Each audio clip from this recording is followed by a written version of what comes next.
Part 1. The quiet student, 12-year-old Ethan, sat in his usual spot at the back of the classroom, near the window where he could sometimes catch glimpses of birds flying past. He wasn't the type of kid who raised his hand every 5 seconds or cracked jokes to make everyone laugh. That just wasn't who he was. While other 7th graders chatted loudly before class started, Ethan quietly organized his notebook and made sure his pens were ready. His history teacher, Mrs. Patterson, was writing something on the board when students started flooding in. She had been teaching at Riverside Middle School for over 20 years, and everyone knew she ran a tight ship. Her classroom rules were posted in bold letters on the wall, and she expected every student to participate actively. To her, silence meant you weren't paying attention or didn't care about learning. But Ethan did care. In fact, he cared a lot. He just processed things differently than other kids. When Mrs. Patterson asked questions, other students would shout out answers immediately, sometimes without even thinking. Ethan needed a moment. He needed to think through his answer, make sure it made sense, and then find the courage to speak up. By the time he was ready, someone else had already answered, and the moment had passed. This had been going on for weeks. Ethan noticed how Mrs. Patterson's eyes would skip over him during class discussions. At first, he thought maybe she just didn't see him sitting in the back. But then he realized she did see him. She just didn't think he had anything valuable to contribute. His mother had always told him that being thoughtful was a strength, not a weakness. She said that people who think before they speak often have the most meaningful things to say. Ethan held on to that thought, especially on days when he felt invisible in class. That Tuesday morning started like any other. Students were settling into their seats, pulling out textbooks and notebooks. Mrs. Patterson began her lesson on the civil rights movement, a topic Ethan found fascinating. He had even done extra reading about it at home, watching documentaries and reading articles online. His notebook was filled with detailed notes, questions he wanted to explore further, and connections he had made between historical events and modern times. As Mrs. Patterson talked about the courage of people who stood up against injustice, Ethan listened intently. He was so focused on understanding every detail that he didn't realize she had asked the class a question. Several hands shot up immediately. The usual suspects, the kids who always answered first, were waving their arms eagerly. But then something different happened. Mrs. Patterson didn't call on any of them. Instead, her eyes landed directly on Ethan. "What about you?" she said, her voice cutting through the classroom chatter. "You've been awfully quiet back there. Do you even know what we're discussing?" Ethan felt every pair of eyes turn toward him. His heart started beating faster. He did know the answer. He knew it well, actually. But being put on the spot like that, with everyone staring, made his mind go blank for a second. He opened his mouth, then closed it, trying to gather his thoughts. "Well," Mrs. Patterson pressed, crossing her arms. "We're waiting." Ethan's best friend, Jordan, who sat 2 rows ahead, turned around and gave him an encouraging nod. Taking a deep breath, Ethan began to speak, his voice quieter than he wanted it to be. But before he could finish his first sentence, Mrs. Patterson interrupted him. "Speak up. If you're going to answer, at least have the decency to let the class hear you." Ethan's face grew warm. He tried again, forcing his voice to be louder, but the words came out shaky. He managed to give his answer, which was actually correct and quite thoughtful. But Mrs. Patterson barely acknowledged it. She just moved on to the next topic, leaving Ethan feeling smaller than he had before. As the class continued, Ethan retreated further into himself. He kept his eyes on his notebook, writing down everything Mrs. Patterson said. His handwriting was neat and careful, and his notes were more detailed than most students in the class. If anyone had bothered to look at his work, they would have seen how much effort he put into understanding the material. But nobody looked. To them, Ethan was just the quiet kid in the back who never said anything. They didn't know that he stayed up late reading about historical events because they fascinated him. They didn't know that he had strong opinions and interesting ideas. They just saw his silence and assumed he had nothing to offer. When the lunch bell finally rang, Ethan packed up his things slowly, waiting for the rush of students to leave first. He didn't want to get caught in the crowded hallway where everyone bumped into each other and shouted to their friends. Jordan waited for him by the door, and together they walked to the cafeteria. "She was pretty harsh today," Jordan said as they found a table. "You did know the answer." "I don't get why she acted like that." Ethan shrugged, unwrapping his sandwich. He didn't want to make a big deal out of it. Teachers had off days, right? Maybe Mrs. Patterson was stressed about something. Maybe she didn't mean anything by it. These were the excuses Ethan made in his head, trying to convince himself that everything was fine. But deep down, he knew it wasn't fine. And unfortunately, things were about to get much worse before they got better. Ethan had no idea that this was just the beginning, and that tomorrow would bring a confrontation that would change everything, not just for him, but for many other students at Riverside Middle School. As he sat in the cafeteria, eating his lunch in relative silence while Jordan chatted about basketball practice, Ethan couldn't shake the feeling of embarrassment from earlier. He wondered if maybe he should try harder to be more outgoing, more like the other kids who seemed to have no problem speaking up in class. But then he remembered his mother's words again. Being yourself was enough. You didn't have to be loud to be worthy of respect. Little did Ethan know his mother would soon show everyone at that school exactly what those words meant, in a way that nobody would ever forget. Part 2. The breaking point. Wednesday morning arrived with dark clouds hanging over Riverside Middle School. Ethan walked through the hallway with his backpack slung over one shoulder, mentally preparing himself for another day in Mrs. Patterson's class.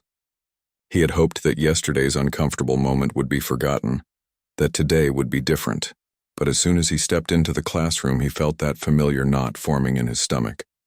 The desks were arranged in their usual rows, and Ethan made his way to his seat in the back corner. He pulled out his notebook, the one with pages full of careful notes and highlighted sections. He had actually done extra homework last night, reading ahead in the textbook because the subject genuinely interested him. If Mrs. Patterson asked him anything today, he would be ready. He would prove that he was paying attention, that he cared about learning. Other students filtered in, laughing and gossiping about things that had happened after school. A group of girls was discussing some drama that had unfolded on social media. A couple of boys were arguing about which superhero would win in a fight. Normal middle school stuff. Ethan listened quietly, occasionally smiling at Jordan's commentary about the superhero debate. Mrs. Patterson entered the room with her usual brisk pace, her heels clicking against the floor. She set her coffee mug down on her desk with more force than necessary, making a loud thud that got everyone's attention. "All right, settle down," she announced. "We have a lot to cover today, and I don't want any nonsense." The class quieted down as she began taking attendance. Ethan noticed that she seemed even more tense than usual. Her jaw was tight, and she kept glancing at the clock as if she were already behind schedule. When she finished calling names, she jumped straight into the lesson without her usual small talk. Today's topic was still the civil rights movement, specifically about the people who had fought for equality and justice. Mrs. Patterson asked the class to name some key figures from that era. Hands shot up immediately. She called on different students, and they rattled off names they had memorized from the textbook. Then she asked a deeper question, one that required actual thought rather than just memorization.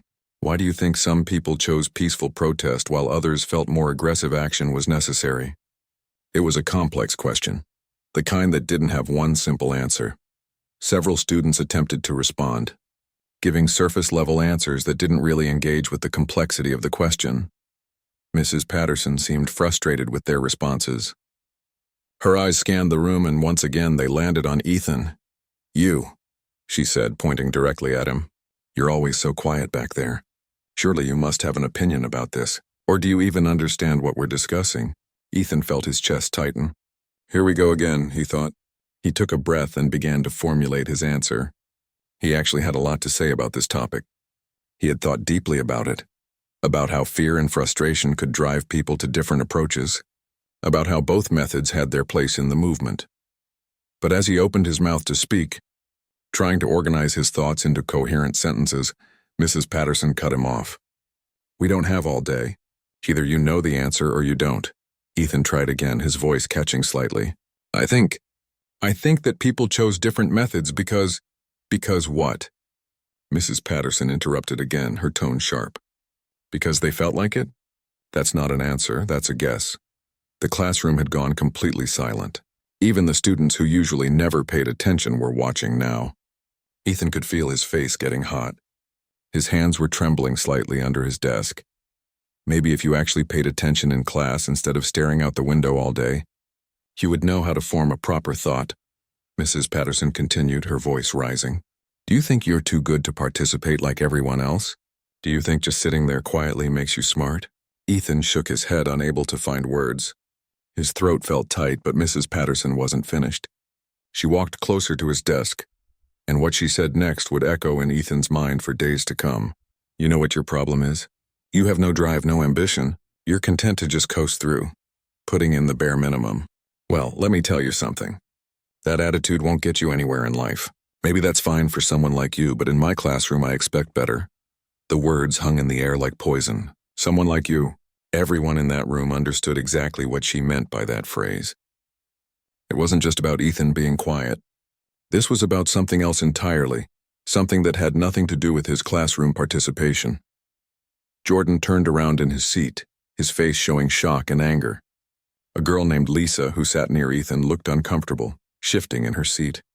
Even the students who usually loved drama looked disturbed by what they had just witnessed.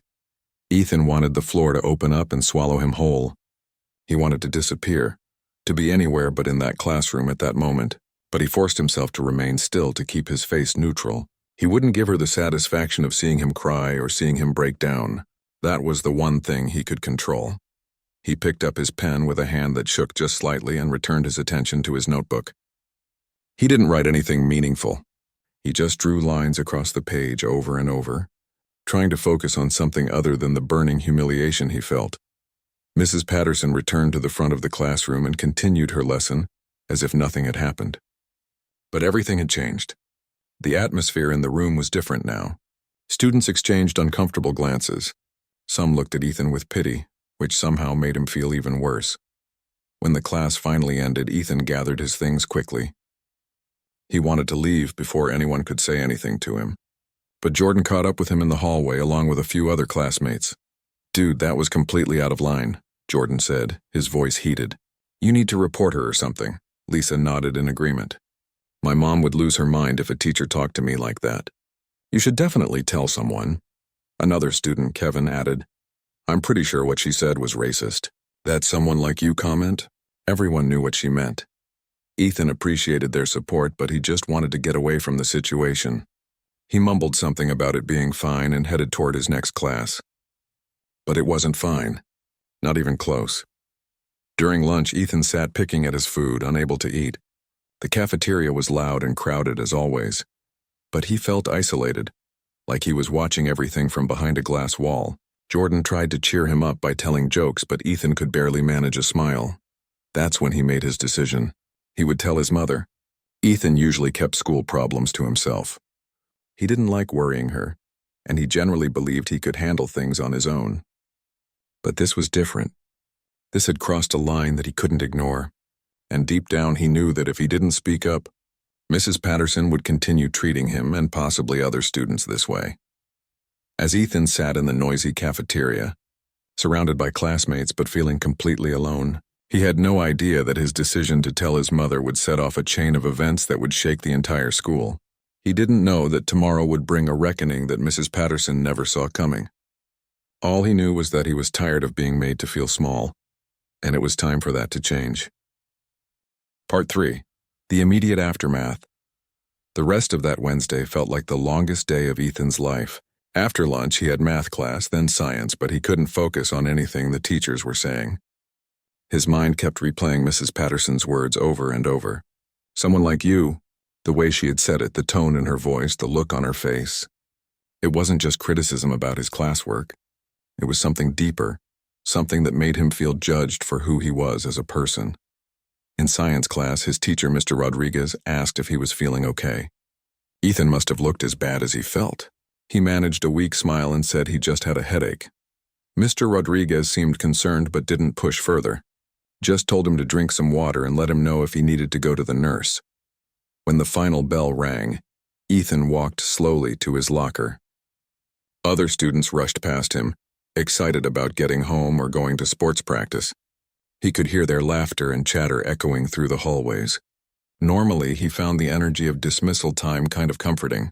Everyone was happy to be free for the day. But today, he just felt hollow. Jordan met him at his locker, along with Lisa and a couple of other students from their history class. They had been talking about the incident all day. And word had spread to other students who weren't even in that class. My older sister graduated from here 3 years ago, Lisa said, leaning against the locker next to Ethan's. She told me that Mrs. Patterson has always been kind of harsh, but this is next level. You really should report it. A boy named Tyler, who usually kept to himself, spoke up. My cousin had her last year. He said she made comments to him too. Nothing as bad as what she said to you, but still stuff that made him uncomfortable. He's Hispanic, and she would sometimes make these remarks about how his family probably didn't value education. Ethan looked at Tyler in surprise. Did he report it? Tyler shook his head. He didn't want to make waves. He just tried to keep his head down and get through the year. But man, hearing what happened today, I wish he had said something. Jordan crossed his arms, clearly still angry about the whole situation. This is exactly why people like her keep getting away with it. Because students are too scared to speak up. No offense to your cousin, Tyler, but if nobody says anything, nothing changes. I know, Tyler agreed. That's why I'm saying Ethan should definitely report her. What she said was wrong, and everyone in that class heard it. Ethan closed his locker and adjusted his backpack. I'm going to tell my mom, he said quietly. The words felt strange coming out of his mouth. He had always prided himself on handling his own problems, but this felt bigger than him. Good, Jordan said firmly. Your mom seems cool. She'll know what to do. As Ethan walked home that afternoon, he thought about how to explain everything to his mother. She worked a demanding job, and he knew she had a lot on her plate. The last thing he wanted was to burden her with his problems. But the more he thought about it, the more he realized this wasn't just about him anymore. If Mrs. Patterson had made similar comments to Tyler's cousin, and who knows how many other students, then someone needed to stop her. The walk home took about 20 minutes, and Ethan used that time to organize his thoughts. He would tell his mother exactly what happened, word for word if he could remember it. He wouldn't exaggerate, and he wouldn't leave anything out. He would be honest about how it made him feel, which was something he usually struggled to do. When he arrived home, he found his mother in the kitchen, still in her work clothes. She was making a cup of tea, and she smiled when she saw him come through the door. Hey, sweetie, how was school? She asked, the same question she asked every day. Usually Ethan would say, fine or okay, and head to his room to do homework. But today he set his backpack down on the kitchen table and took a deep breath. Mom, can we talk? Something happened at school today, and I need to tell you about it. His mother's expression changed immediately. She set down her tea and gave him her full attention. Of course. What's going on? They sat down at the kitchen table, and Ethan told her everything. He started with how Mrs. Patterson had been treating him for weeks, how she seemed frustrated by his quiet nature. Then he described what had happened that day, trying to remember her exact words. When he got to the someone like you part, he saw his mother's jaw tighten. She listened without interrupting, which was one of the things Ethan appreciated most about her. She didn't jump in with questions or try to minimize what he was saying. She just listened, really listened, and he could see her processing everything he told her. When he finished, there was a moment of silence. His mother reached across the table and took his hand.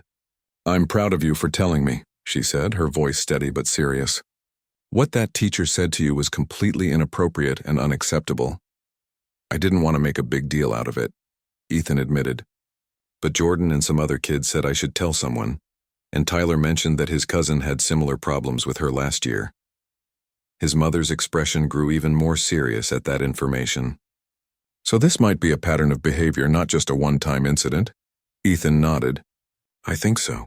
I mean, I can't be sure, but it sounds like it. His mother stood up and walked over to the counter where her phone was charging. Okay, here's what we're going to do. I'm going to call the principal and request a meeting. I want to address this properly through the right channels. But first, I need you to write down everything you remember from today. Every detail, every word she said, who else was present. Do you really think it will help? Ethan asked. She's been teaching there for like 20 years. What if nobody believes me? His mother came back to the table and sat down across from him. Ethan, listen to me. You have every right to feel safe and respected in your classroom. What she said to you wasn't just mean. It was discriminatory, and whether she's been teaching there for 1 year or 50 years doesn't matter. Wrong is wrong. Over the next hour, Ethan wrote down everything he could remember. His mother made several phone calls. First, she called the school and left a message for the principal, requesting an urgent meeting. Then she called Ethan's father, who was on a business trip, and explained the situation. Ethan could hear his father's angry voice through the phone, even though he wasn't on speaker. His mother also called someone named Richard, who Ethan knew was one of her colleagues. They talked for a long time, and Ethan heard words like protocol and documentation and discrimination. He wasn't entirely sure what all of it meant, but he could tell his mother was taking this very seriously. That evening, Ethan's mother made his favorite dinner, pasta with homemade sauce, but he barely tasted it. His mind was racing with thoughts about what would happen next. Would the principal even care? Would Mrs. Patterson get in trouble, or would she just deny everything? Would the other students back him up, or would they stay silent to avoid getting involved? After dinner, as Ethan was getting ready for bed, his mother came to his room. She sat on the edge of his bed like she used to do when he was younger and needed comfort after a nightmare. "I want you to know something," she said, looking him directly in the eyes. "Tomorrow I'm going to the school. I'm going to make sure this situation is handled properly. You did nothing wrong and you don't deserve to be treated that way. Are you going to be in trouble at work?" Ethan asked. "I know you have important stuff to do." His mother smiled slightly. "My most important job is being your mother. Everything else comes second to that. And besides, part of my actual job involves making sure people are treated fairly and that rules are followed. This is exactly the kind of thing I need to address." Ethan felt a weight lift off his shoulders. He hadn't realized how much he needed to hear those words until she said them. He wasn't alone in this. His mother believed him, supported him, and was going to stand up for him. As he lay in bed that night, Ethan felt a strange mixture of anxiety and relief. He was nervous about what would happen tomorrow, about facing Mrs. Patterson again, about the attention this might bring. But he also felt something else, something he hadn't felt in a long time in that history classroom. He felt valued. He felt like his voice mattered. And tomorrow, everyone at Riverside Middle School was about to learn that he had more than just a voice. He had a mother who wouldn't let anyone diminish her son's worth, and that was about to change everything. Part 4. The Mother's Response. That night, after Ethan had gone to bed, Special Agent Rachel Thompson sat at her kitchen table with a cup of coffee that had long gone cold. Her laptop was open in front of her and scattered papers surrounded her. She had spent the last 2 hours making calls, taking notes, and researching her options. As a federal agent with the FBI, Rachel had seen many forms of injustice throughout her career. But hearing about what happened to her son had struck a different chord entirely. Rachel had always known that raising a black child in America came with unique challenges. She and her husband had talked about it before Ethan was even born. They had prepared themselves to have difficult conversations with him about prejudice, about how some people might treat him unfairly, about how he would need to work twice as hard to get half the recognition. But preparing for those conversations and actually facing the reality of someone disrespecting your child were two very different things. She reread the notes Ethan had written, his careful handwriting detailing exactly what Mrs. Patterson had said. The phrase "someone like you" jumped out at her repeatedly. As someone who had spent years in law enforcement, Rachel recognized coded language when she saw it.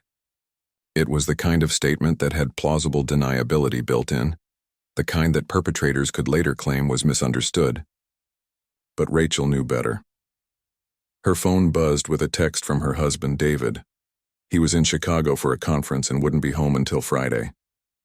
His message was brief but clear. "Whatever you need to do, you have my full support. That teacher crossed a line. I trust your judgment on how to handle this." Rachel appreciated his confidence in her, but this wasn't a typical situation she encountered in her work. This was personal. This involved her child. She needed to be careful about how she approached it. Going in too aggressively might backfire. Going in too softly might not get the results needed. She had to find the right balance between being a concerned parent and someone who understood systems and protocols. She picked up her phone and called her colleague Richard, who worked in the Civil Rights Division. They had talked earlier, but she wanted to discuss something specific with him now that Ethan was asleep, and she could speak freely.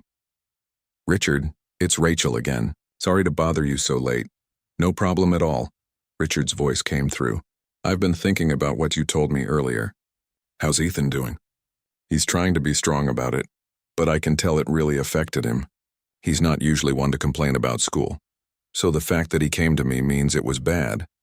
From what you described, it sounds like a clear case of discriminatory treatment.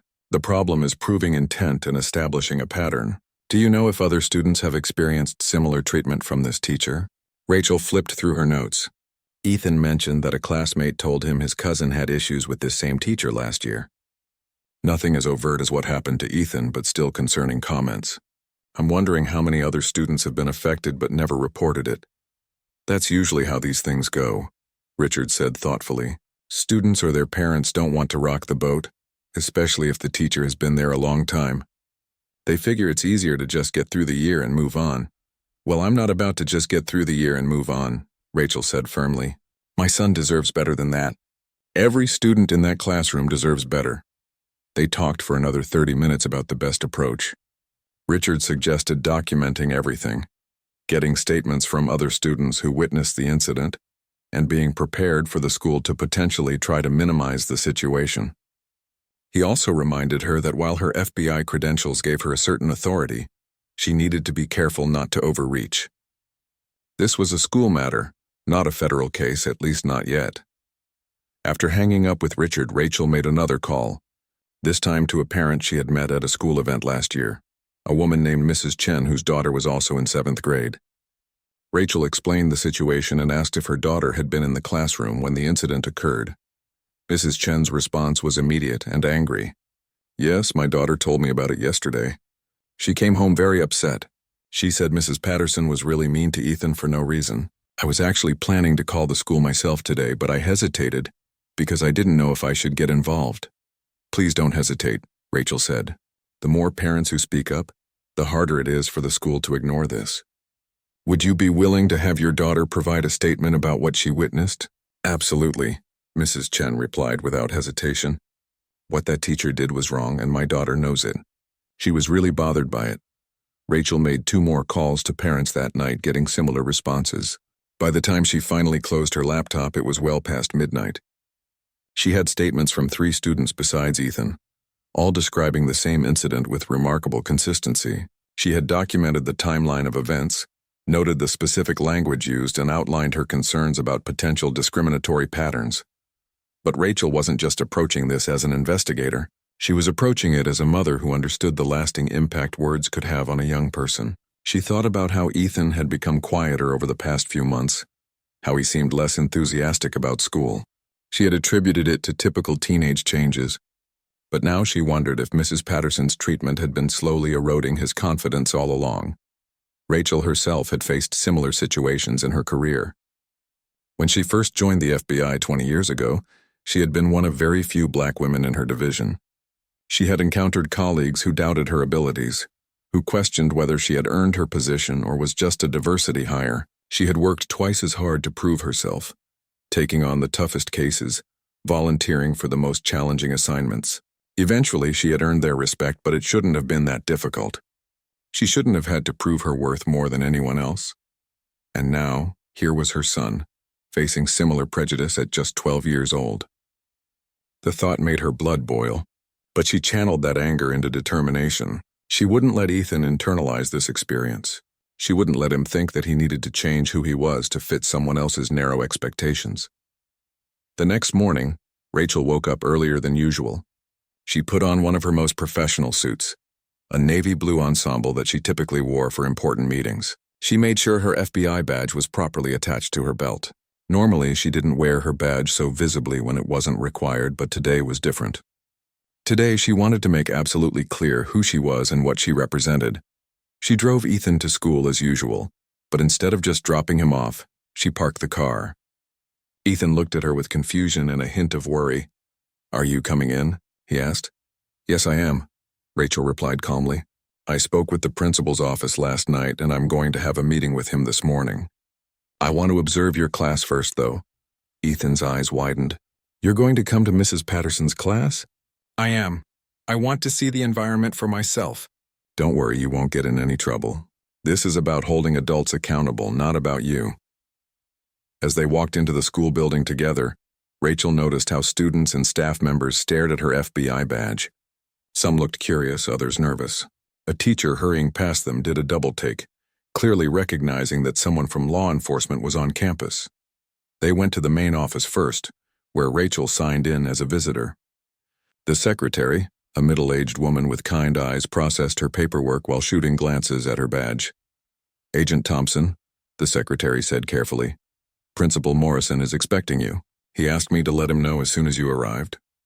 "Thank you," Rachel replied professionally. "But before I meet with him, I'd like to observe my son's third period class.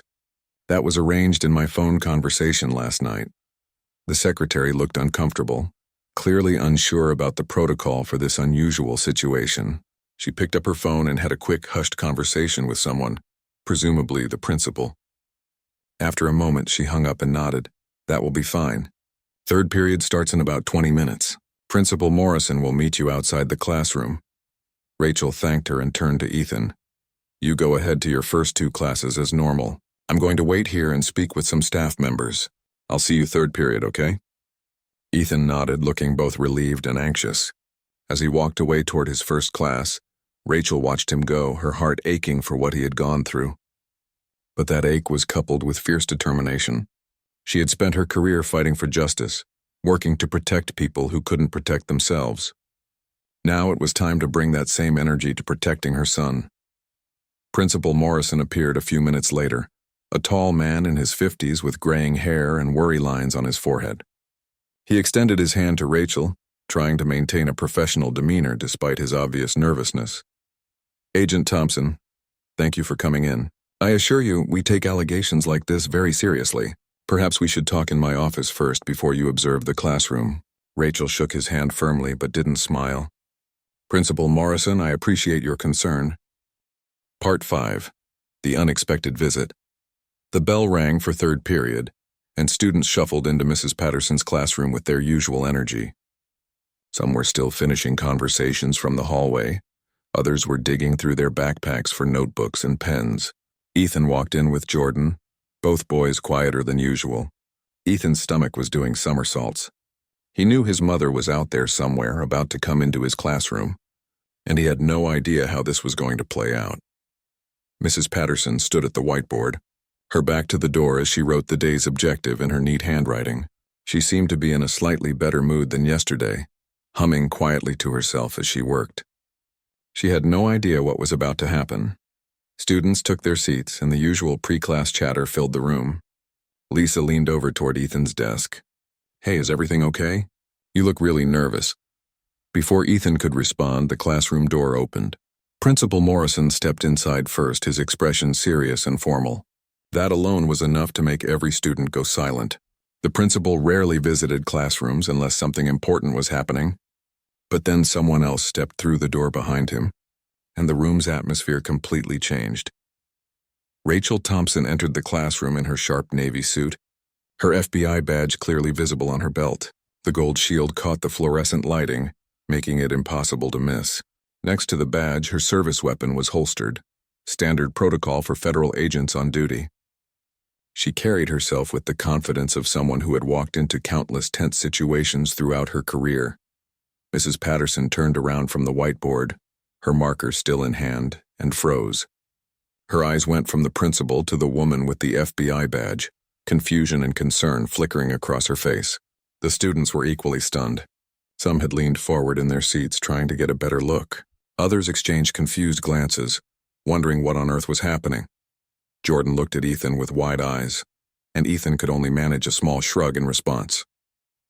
He had known his mom was coming, but seeing her here like this, in full professional mode with her badge on display, was surreal. "Mrs. Patterson," Principal Morrison began, his voice strained with professional courtesy. "This is Special Agent Rachel Thompson with the FBI. She's requested to observe your class this morning." Rachel's eyes swept across the classroom, taking in everything with the trained observation skills she had developed over 20 years in federal law enforcement. She noted the seating arrangement, the decorations on the walls, the expressions on the students' faces. Her gaze landed briefly on Ethan, and she gave him the slightest nod before returning her attention to Mrs. Patterson. "Good morning," Rachel said, her voice clear and authoritative but not aggressive. "I hope you don't mind if I sit in on your class today. I'm here in my capacity as a concerned parent, but I wanted to introduce myself properly." Mrs. Patterson's face had gone pale. Her hand holding the marker was trembling slightly, Of course, Agent Thompson. You're welcome to observe." Her voice was higher than usual, uncertain. She glanced at Principal Morrison as if hoping he would explain what was really happening, but the principal simply gestured for Rachel to take a seat near the back of the classroom. Rachel walked calmly to an empty desk in the back corner, her heels clicking against the floor in the silent room. Every student's eyes followed her movement. She sat down gracefully, pulled out a small notebook from her jacket pocket, and waited with the patience of someone accustomed to surveillance operations. The message was crystal clear to everyone in that room. This wasn't just any parent visiting. This was a federal agent, and she was here for a reason.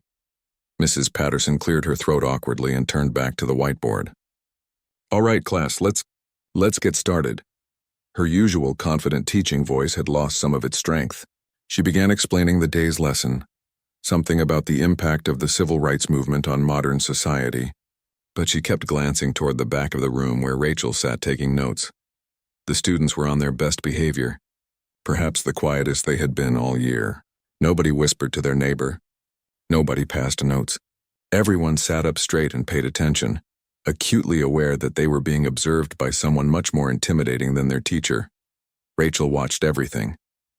She observed how Mrs. Patterson called on students, noting which ones she engaged with warmly and which ones she seemed to dismiss more quickly. She watched how the teacher moved around the classroom, where she focused her energy and attention. Most importantly, she observed how Mrs. Patterson interacted with Ethan. When Mrs. Patterson asked the class a question, several hands went up. She called on different students, praising some answers enthusiastically while barely acknowledging others. When Ethan raised his hand tentatively for a question he actually knew the answer to, Rachel watched carefully to see if she would call on him. Mrs. Patterson's eyes skipped right over Ethan as if his raised hand was invisible. She called on another student instead. Rachel made a note in her notebook, her pen moving swiftly across the page. 20 minutes into the class, Mrs. Patterson had called on nearly every student who had raised their hand except for Ethan, and two other students who, Rachel noted, were also students of color. It wasn't a coincidence that went unnoticed. Rachel had spent her career identifying patterns of discrimination, and this was textbook behavior. About halfway through the period, Rachel stood up. The sound of her rising from the desk made everyone turn to look. Mrs. Patterson stopped mid-sentence, her eyes wide. "Please continue with your lesson," Rachel said calmly. "I just need to step into the hallway briefly to speak with Principal Morrison." Mrs. Patterson nodded quickly, clearly relieved to have the intense scrutiny leave the room, even if just temporarily. Rachel walked to the door, and Principal Morrison followed her out into the hallway. Once they were outside with the door closed behind them, Rachel turned to face the principal. Her expression remained professional, but there was steel in her voice. "Principal Morrison, I've been observing for about 25 minutes now, and I've already seen concerning patterns. Mrs. Patterson systematically ignores certain students while actively engaging with others. My son raised his hand 3 times and she looked right past him each time." The principal shifted uncomfortably. "Agent Thompson, I understand your concerns, but perhaps we should wait until after class to discuss this. We can all sit down together and—" "No," Rachel interrupted firmly. "We're not going to wait. What I witnessed yesterday was my son being publicly humiliated and subjected to what I believe was discriminatory treatment. What I'm seeing today confirms that this isn't just about one bad moment. This is a pattern of behavior." Principal Morrison opened his mouth to respond, but Rachel wasn't finished. "I'm going back into that classroom and I'm going to make my presence and purpose very clear. Then you and I, along with Mrs. Patterson and whoever else needs to be involved, are going to have a conversation in your office about how this situation will be addressed." The principal looked like he wanted to argue, but seemed to think better of it. He had probably dealt with angry parents before, but he had likely never dealt with a parent who was also a federal agent, someone trained in interrogation techniques and familiar with discrimination law. "Let me ask you something, Principal Morrison," Rachel continued, her voice softening slightly but remaining serious. "How many other parents have complained about Mrs. Patterson over the years? And how many of those complaints were dismissed or downplayed?" The principal's silence was answer enough. Rachel nodded, having confirmed what she suspected. "That's what I thought. Well, I'm not going to be dismissed. My son deserves to learn in an environment where he's respected and valued, not one where he's made to feel lesser because of who he is." She turned and opened the classroom door, stepping back inside. The class had been relatively quiet during her absence, with Mrs. Patterson nervously going through the motions of teaching while clearly distracted. When Rachel walked back in, followed by the principal, the tension in the room ratcheted up another notch. Rachel didn't return to her seat in the back. Instead, she walked to the front of the classroom, positioning herself where everyone could see her clearly. Mrs. Patterson stepped aside, her face a mixture of confusion and growing dread. "I apologize for the interruption," Rachel began, addressing the entire class. Her voice was clear and commanding, the voice of someone used to taking control of situations.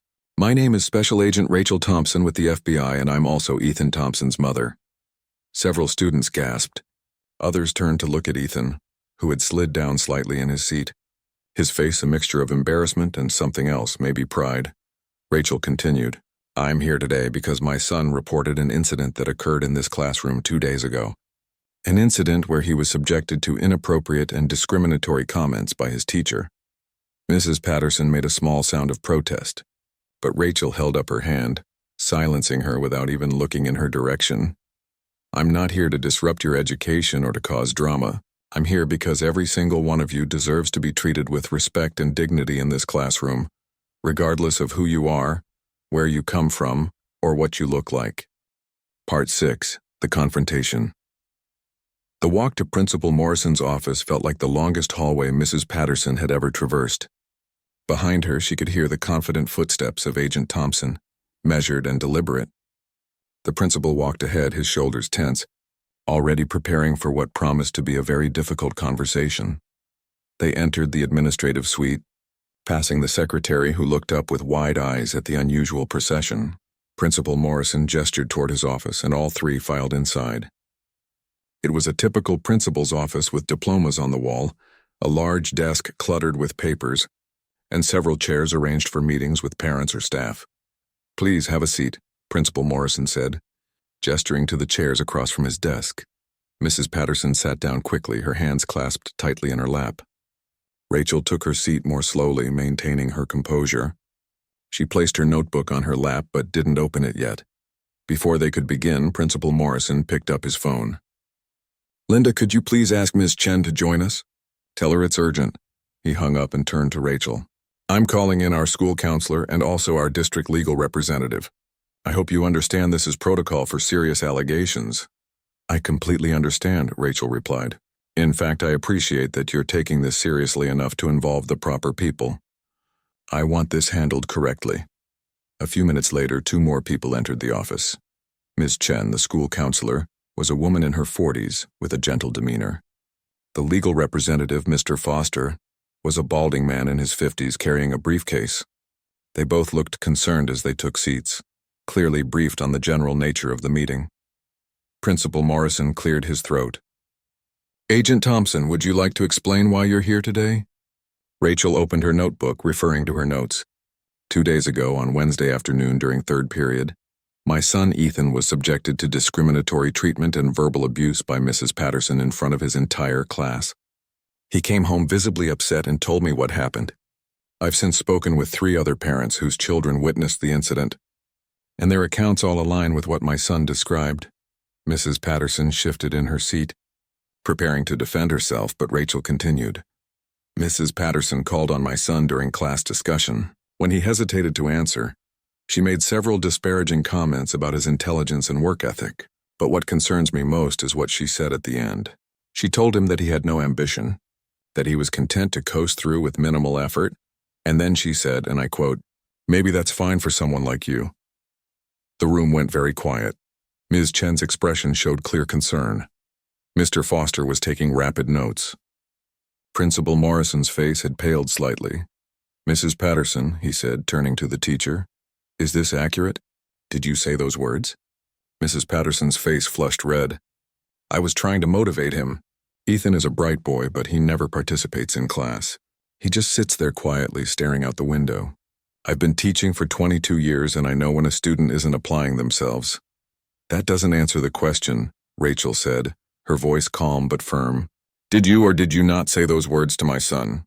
Mrs. Patterson's hands twisted in her lap. I may have said something along those lines, but it wasn't meant the way you're making it sound. I was frustrated that he wasn't engaging with the material. Rachel leaned forward slightly. Mrs. Patterson, let me be very clear about something. My son is not a discipline problem. He's never been suspended, never been in trouble, maintains good grades despite your classroom environment. He's introverted, yes. He thinks before he speaks, which is actually a valuable trait. But you interpreted his quiet nature as defiance or laziness, and you used coded language that every person in that classroom understood. I didn't mean it in a racial way. Mrs. Patterson protested, her voice rising. You're twisting my words. Am I? Rachel asked pointedly. Because I'd like to know what exactly you meant by someone like you when addressing my black son in a predominantly white classroom. Please explain it to me. Mrs. Patterson opened and closed her mouth several times, unable to formulate a response that wouldn't incriminate her further. The counselor, Ms. Chen, spoke up gently. Mrs. Patterson, regardless of intent, the impact of those words on Ethan and the other students in that classroom was harmful. Several students have expressed concern about what they witnessed. This isn't just about one parent's complaint. This has affected multiple children. Mr. Foster, the legal representative, had been scribbling notes throughout the exchange. He looked up now, his expression serious. Agent Thompson, you mentioned speaking with other parents. Have they provided written statements? Rachel pulled several folded papers from her notebook. Yes, I have statements from 3 students who were present, all describing the incident consistently. I also have a statement from another parent whose child had Mrs. Patterson last year and experienced similar, though less overt, comments. She handed the papers to Mr. Foster, who began reading through them carefully. Principal Morrison's face grew more troubled as he watched. Principal Morrison, Rachel continued, I also noticed something troubling during my observation this morning. In the 25 minutes I watched Mrs. Patterson teach, she called on numerous students but systematically ignored my son and 2 other students of color who had their hands raised. This suggests a pattern of behavior, not just an isolated incident. Mrs. Patterson shook her head vigorously. That's not true. I call on all my students equally. Your classroom participation records would either confirm or refute that, Rachel said. I'd like to request copies of your grade book, specifically the sections tracking class participation for the past 2 months. Principal Morrison looked extremely uncomfortable. Agent Thompson, I'm not sure we can just hand over educational records without... I'm not asking for confidential information about other students, Rachel interrupted. I'm asking for documentation that will show whether my concerns about discriminatory patterns are valid. If Mrs. Patterson is treating all students equally, those records will show it. If she's not, they'll show that too. Mr. Foster interjected. Actually, Principal Morrison, given the nature of these allegations, reviewing those records would be prudent. We need to determine if there's a pattern of disparate treatment. The principal nodded reluctantly and made a note. Mrs. Patterson's defenses were crumbling. Her voice became smaller, less certain. I never meant to hurt anyone. I've dedicated my entire career to education. I care about all my students. Do you? Rachel asked, not unkindly but still firmly. Because caring about students means creating an environment where they feel safe and valued. It means recognizing that different students have different learning styles and personalities. My son's quiet nature doesn't make him less intelligent or less worthy of respect. Ms. Chen nodded in agreement. Agent Thompson is right. We're supposed to celebrate diversity in all its forms, including different personality types and learning approaches. Making a student feel ashamed for being introverted goes against everything we claim to stand for as educators. Mrs. Patterson's eyes were now shining with unshed tears, but Rachel wasn't finished. She needed to make sure this wouldn't happen to other students. I want to be clear about my expectations, Rachel said, looking directly at Principal Morrison. First, I want a formal apology issued to my son. Not just a quick "I'm sorry," but a genuine acknowledgement of what happened and why it was wrong. Second, I want Ethan transferred to a different history class immediately, with no negative impact on his record or standing. Third, I want mandatory training for Mrs. Patterson on implicit bias and culturally responsive teaching methods. That seems reasonable, Mr. Foster said, still taking notes. Rachel wasn't done. Fourth, I want a review of your school's procedures for handling discrimination complaints. How many other incidents like this have occurred, but were never properly addressed because students or parents were afraid to speak up? And finally, I want regular check-ins with my son to ensure he's adjusting well to his new classroom and that there are no retaliatory actions taken against him." Principal Morrison was nodding, clearly overwhelmed, but recognizing that all of Rachel's requests were not only reasonable but necessary. "We can absolutely do all of that, Agent Thompson." Mrs. Patterson finally spoke, her voice barely above a whisper. "I am sorry. I truly am. I didn't realize how my words would affect him." Rachel looked at her for a long moment. "The problem, Mrs. Patterson, is that you should have realized. You've been teaching long enough to understand the power your words have over young people, the damage you did to my son's confidence, to his sense of belonging in your classroom. That doesn't just disappear with an apology. But an apology is a start," Ms. Chen added gently, trying to find some middle ground, along with real changes in behavior and awareness. Rachel stood up, preparing to leave. "I expect to receive a written plan of action addressing all my concerns by the end of this week.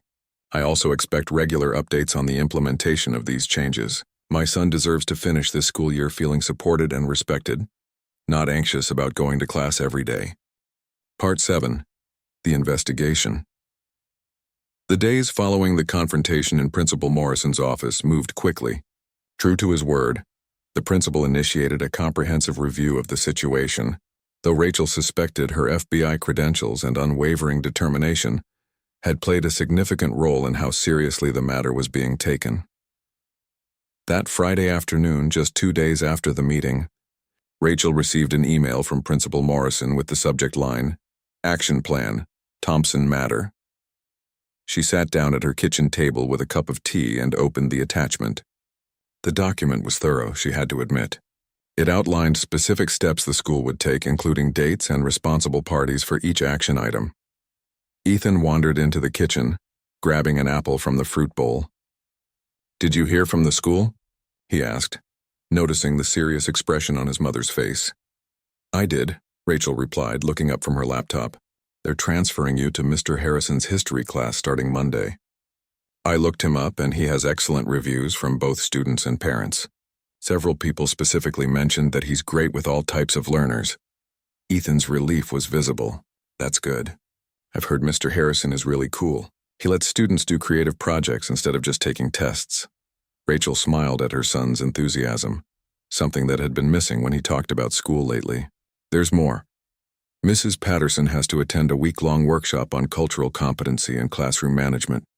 The school district is also requiring her to work with a mentor teacher for the rest of the year." "Is she going to get fired?" Ethan asked, his voice uncertain. Despite everything, he didn't necessarily want to see his teacher lose her job entirely. "I don't know," Rachel answered honestly. "That's not really up to me. What matters is that she understands the impact of her actions and changes her behavior going forward. If she can do that, maybe this becomes a learning experience for her too." Over that weekend, Rachel received calls from several other parents. The word had spread through the school community about what had happened, and it seemed to have opened a floodgate of similar stories. A mother named Mrs. Rodriguez called on Saturday morning. "Agent Thompson, I hope you don't mind me reaching out. I got your number from Mrs. Chen. My daughter had Mrs. Patterson 2 years ago and she had a terrible experience. She's Hispanic. And Mrs. Patterson made several comments about how she should focus more on schoolwork and less on cultural activities when my daughter wanted to do a project about our heritage." Rachel listened carefully, taking notes. "Did you report it at the time?" "I mentioned it to the school counselor, but nothing really came of it. They said Mrs. Patterson was just trying to keep students focused on the curriculum. I didn't push it because I didn't want my daughter to face retaliation." This was exactly what Rachel had suspected. The incident with Ethan wasn't isolated. It was part of a long-standing pattern that had been ignored or minimized for years. Another parent, Mr. Johnson, whose son was currently in Mrs. Patterson's class, called that afternoon. "My son told me that Mrs. Patterson frequently makes comments about students who receive free lunch, implying they're not as serious about education. It's created this really uncomfortable class environment where kids are divided." By Monday morning, Rachel had documented conversations with 7 different families. Spanning 3 years of Mrs. Patterson's teaching, the pattern was undeniable. Students from minority backgrounds, students from lower-income families, students with learning differences They had all experienced some form of dismissive or discriminatory treatment.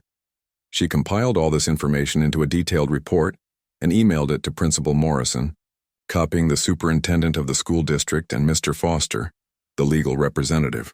She knew this was no longer just about her son. This was about systematic failure to address problematic behavior that had affected dozens of students. Tuesday afternoon, she received a call from the superintendent's office requesting a meeting. Rachel arrived at the district headquarters on Wednesday, this time dressed in business casual rather than her full FBI attire. She wanted them to see her as a concerned parent and community member, not just a federal agent. The meeting room was more formal than the principal's office had been. Present were Superintendent Dr. Williams, Principal Morrison, Mr. Foster, the head of Human Resources, and 2 school board members. They all looked considerably more serious than they had during previous discussions. Dr. Williams, a woman in her 60s with silver hair and sharp eyes, opened the meeting. "Agent Thompson, thank you for coming. We've reviewed all the information you provided, and I want you to know that we're taking this very seriously." "I appreciate that," Rachel responded, "but I've heard similar assurances before from institutions that ultimately did very little to create real change." "What specifically are you planning to do?" Dr. Williams didn't seem offended by the directness. If anything, she appeared to respect it. "We're launching a formal investigation into Mrs. Patterson's teaching practices over the past 5 years. We'll be reviewing student complaints, parent concerns, and classroom observation records. We're also implementing mandatory bias training for all teachers in the district, not just Mrs. Patterson." "That's a good start," Rachel acknowledged. "But training without accountability is just checking a box. How will you ensure that teachers actually change their behavior?" The HR director, a man named Mr. Peterson, spoke up. "We're revising our evaluation process to include specific metrics around cultural competency and inclusive teaching practices. Teachers will be observed multiple times throughout the year, and student feedback will be incorporated into their performance reviews." Rachel nodded approvingly. "And what about Mrs. Patterson specifically?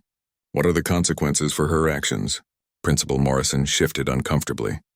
"That's still being determined.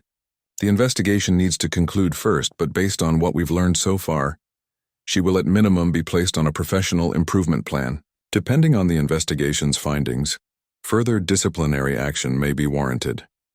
"I want to be clear about something," Rachel said, leaning forward. "I'm not on a witch hunt. I don't take pleasure in seeing someone's career in jeopardy. But Mrs. Patterson has been teaching for over 20 years. This behavior didn't start with my son. The question I have is, why was this allowed to continue for so long?" The room fell silent. It was the uncomfortable question that everyone had been avoiding. Finally, Dr. Williams spoke. "You're right. The system failed these students. Teachers like Mrs. Patterson who've been here a long time sometimes become complacent, and we fail to provide adequate oversight. We also haven't created an environment where students and parents feel safe reporting concerns without fear of retaliation." "So what changes?" Rachel pressed. "How do we make sure this doesn't happen to other students in other classrooms?" Dr. Williams pulled out a document. "We're implementing several new policies. First, we're creating a clear reporting system for discrimination complaints with guaranteed confidentiality and protection from retaliation. Second, we're establishing a diversity and inclusion committee that will include parents, students, teachers, and community members. Third, we're conducting climate surveys with students twice a year to identify problems before they escalate." Rachel reviewed the document carefully. These were substantial changes, the kind that could actually make a difference if implemented properly. "This is impressive. My concern is follow-through. It's easy to create policies on paper. It's much harder to change culture." "You're absolutely right," Dr. Williams agreed. "That's why we'd like to ask if you'd be willing to serve on the newly formed Diversity and Inclusion Committee. Your perspective would be invaluable, and having you involved would signal to the community that we're serious about this." Rachel hadn't expected that. She considered it carefully. It would be a time commitment, and she already had a demanding job. But if she was going to advocate for change, this was an opportunity to actually influence policy rather than just react to problems after they occurred. "I'll do it," she finally said, "but I need to be clear that I won't be a token representative just there to make the committee look diverse. If I'm involved, I need to know that my voice and the voices of other committee members will actually shape decisions. You have my word on that, Dr. Williams said firmly. We need people who will challenge us and hold us accountable. That's the only way real change happens. The meeting continued for another hour, discussing specifics about timeline, resources, and communication with the broader school community. By the time Rachel left, she felt cautiously optimistic. Were these perfect solutions? No, would there still be challenges and resistance? Absolutely. But it was movement in the right direction. That evening, Rachel sat down with Ethan to tell him about the meeting and the changes that were being implemented. He listened quietly, processing everything. Do you think things will actually get better? He asked when she finished. Rachel thought about her answer carefully. I think they can get better if everyone commits to making them better. Teachers, administrators, parents, and students all have to be willing to do the work. What happened to you was wrong, but if it leads to changes that protect other students. Part 8. The Resolution and Lessons. 3 months had passed since that dramatic day when Rachel Thompson walked into Mrs. Patterson's classroom wearing her FBI badge. It was now January, and Riverside Middle School felt like a different place, at least to those who were paying attention. Ethan's transfer to Mr. Harrison's history class had gone more smoothly than anyone expected. On his first day, Mr. Harrison had welcomed him warmly, introducing him to the class without making a big deal about why he was transferring mid-year. Within the first week, Ethan realized he had found a teacher who actually understood different learning styles. Mr. Harrison's teaching approach was completely different from Mrs. Patterson's. He asked open-ended questions and gave students time to think before answering. He used a variety of teaching methods, from group discussions to creative projects to traditional lectures. When Ethan raised his hand to contribute to a discussion, Mr. Harrison would nod encouragingly and wait patiently for him to formulate his thoughts. Take your time, Ethan, Mr. Harrison would say. Good thinking requires time. Those simple words made all the difference. Ethan started participating more in class, not because he was forced to, but because he felt safe doing so. Jordan had been thrilled when Ethan told him about his new class. Mr. Harrison is awesome. I had him last year. He actually listens to what you say and doesn't make you feel dumb if you get something wrong. The change wasn't just happening in Mr. Harrison's classroom. Throughout the school, there was a noticeable shift in atmosphere. The mandatory training sessions for all teachers had begun, and while some educators were more receptive than others, the message was clear. The district was serious about creating inclusive learning environments. Mrs. Patterson herself had undergone significant changes. After completing her week-long intensive workshop on cultural competency and implicit bias, she had returned to teaching with a noticeably different approach. Students in her class reported that she was more patient, more encouraging, and more mindful of how she spoke to everyone. One afternoon in late January, Ethan was walking through the hallway when he unexpectedly ran into Mrs. Patterson. He froze for a moment, unsure of what to say or do. She stopped as well, and for a few seconds they just looked at each other. Ethan, she said quietly, do you have a moment? He nodded, feeling his heart beat a little faster. They stepped aside from the flow of students rushing between classes. Mrs. Patterson took a deep breath. I know I apologized to you formally in the principal's office, but I wanted to say it again. Just the two of us. What I said to you that day was wrong. It was hurtful and it was inappropriate. I've spent a lot of time over these past months reflecting on my teaching practices and my own biases that I didn't even realize I had. Ethan didn't know what to say, so he just listened. I want you to know that I'm grateful your mother stood up for you the way she did, Mrs. Patterson continued, her voice sincere. It forced me to confront some uncomfortable truths about myself. I'd convinced myself that I treated all students equally, but I didn't. I had expectations and assumptions about students based on things that had nothing to do with their actual abilities or character. Thank you for saying that, Ethan managed to reply. It felt strange having this conversation with the teacher who had humiliated him just a few months ago. I hear you're doing well in Mr. Harrison's class, she said with a small smile. I'm glad you found a learning environment that works better for you. And I hope that my other students will benefit from the changes I'm making. After she walked away, Ethan stood in the hallway for a moment, processing what had just happened. He didn't know if Mrs. Patterson would maintain these changes long term, but at least she seemed to be trying. That was more than he expected. At home that evening, Ethan told his mother about the encounter. Rachel listened carefully, proud of how her son had handled the situation with maturity and grace. "How did it make you feel?" she asked. Ethan thought about it. "Weird, I guess. I mean, I'm still not comfortable around her, but at least she seems to understand that what she did was wrong. I don't know if I totally forgive her, but maybe eventually I will." "That's fair," Rachel said. "Forgiveness is a process, not an event. You don't have to rush it." Rachel herself had been busy with her new role on the Diversity and Inclusion Committee. They met twice a month, and the discussions were often challenging but productive. The committee included teachers, parents, students from the high school, and community members. Together, they were working on implementing the new policies and creating resources for teachers. One of their first major initiatives was creating a student advisory board where middle and high school students could voice concerns about classroom experiences in a safe, confidential setting. This way, problems could be identified and addressed before they escalated to the level of what happened with Ethan. The committee also worked with the district to revise the curriculum to be more inclusive and representative of diverse perspectives.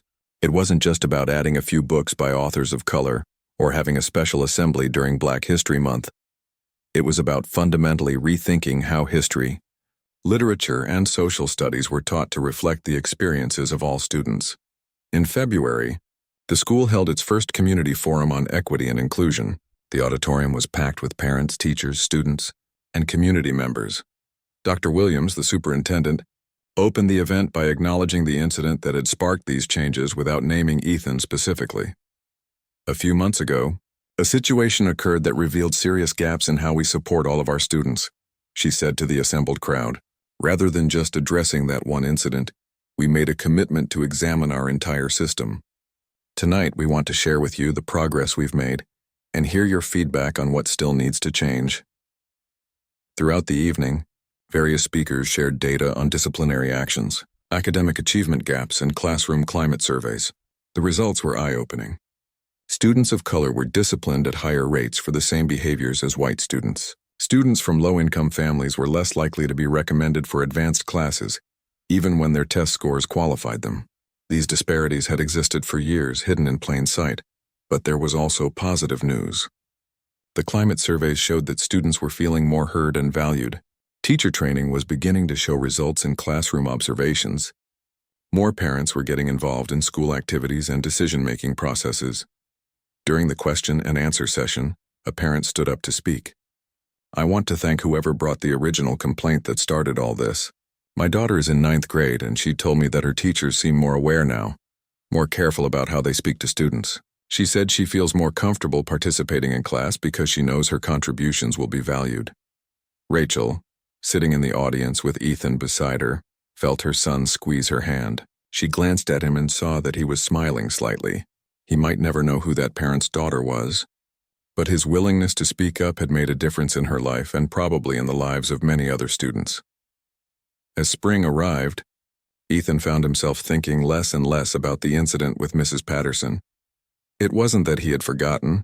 That day would always be part of his story, but it no longer defined his school experience. He had friends, he was doing well academically, and most importantly, he felt confident in who he was. In Mr. Harrison's class, they were studying the civil rights movement again. But this time, Ethan engaged with the material differently. When Mr. Harrison asked the class why some people chose peaceful protest, while others felt more aggressive action was necessary, Ethan's hand went up immediately. "I think," he began, his voice clear and steady, "that people chose different methods based on what they'd experienced and what they believed would actually create change. Peaceful protest required incredible courage because you knew you'd face violence and hatred. But more aggressive action came from frustration when peaceful methods weren't producing results fast enough. Both approaches had value, and both required people to stand up for what they believed was right even when it was scary or difficult." Mr. Harrison nodded approvingly. "That's an excellent analysis, Ethan. You've touched on something really important about how change happens. It's rarely simple or straightforward." After class, Jordan caught up with Ethan in the hallway. "Dude, that was a really good answer. I like how you explained both sides without saying one was better than the other." Ethan smiled. "I've been thinking a lot about standing up for what's right, about how sometimes you have to speak up even when it's uncomfortable, because that's how things change. He was thinking about his own experience, of course, but also about his mother's role in all of it. Rachel hadn't just stood up for him. She had shown him what advocacy looked like. She had taught him that being quiet and thoughtful didn't mean you couldn't be strong and assertive when the situation called for it. That evening at dinner, Rachel asked Ethan about his day. It had become their routine, this daily check-in where they really talked about what was happening in their lives. "We talked about the civil rights movement in Mr. Harrison's class today," Ethan said.